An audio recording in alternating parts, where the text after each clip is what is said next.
الحمد لله وكفى وسلام على عباده الذين اصطفى اما بعد فاعوذ بالله من الشیطان الرجیم بسم الله الرحمن الرحیم. محترم مسلمانانو ورونو، حج د الله د طرفنا په مسلمانانو باندې فرض دی. د حج د فرضیت د پاره دوه سیزونه ضروری دي او دواړه د یو بل نه بغیر نه ادا کیږي.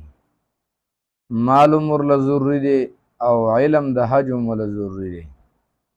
کمال وی او علم او پویا د حج نوی نو ام حج کمزوری دی، او که پویا وی او مال نوی ام کار نه کیږي.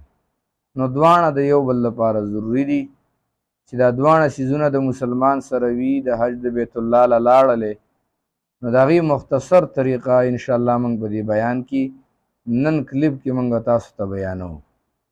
طریقه د حج دا ده چې د دې ځینې حاجیان لاړ شي وختي هلته به عمره وکړي، د عمرې نه بعد ځان حلال کړي، او چې کله د حج ورځې شروع شي چې 8 ذوالحجې نه شروع کېږي تر 12 ذوالحجې پورې،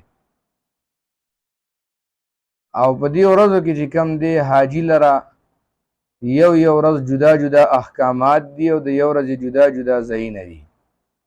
لکه 8 ذوالحجې دپاره ورځ چې کم دی په دې ورځ باندې به حاجي دا طریقه کار وکړي چې دا اولنۍ ورځ د حج ده، دا به د خپل هوټل نه احرام وتړي، اول به غسل وکړي. د غسلو کولو نه مخکې نوکان، ویښته، دغه رنګې زیر ناپ ویښته دا ټول به لرې کړي، ځان به صفایي وکړي، نوکان به کټ کړي، او د هغې نه بعد به غسل وکړي. احرام به د هوټل نه وتړي، را به شي حرم شریف ته، او د تحیت المسجد په نیت باندې به طواف وکړي د خانه کعبې نه. چې طواف یې کله وکړلو د هغې نه بعد به دا دعا وکړي: اللهم انی ارید الحج فیسره لی وتقبله منا. یا الله زه اراده لرم د حج د بیت الله ماته آسان کړي او زمانه قبول کړي. په پښتو کې هم دا ویلی شي. د هغې نه بعد چې کوم دی د باندې احکامات د حج شروع شو.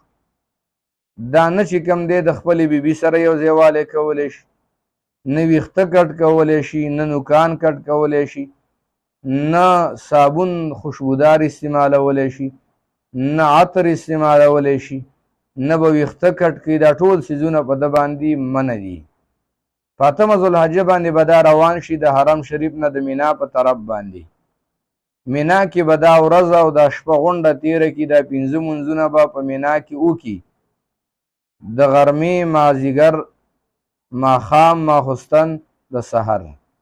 دا 5 منځونه به دلته په مینا کې وکړي، او مینا کې خاص احکامات د الله نه وي، صرف خپل مونځ کولی په ټیم باندې، ذکر اذکار کولی پکې، نور عبادات چې څه دعاګانې درته یادې وي دعا د الله نه وغواړه.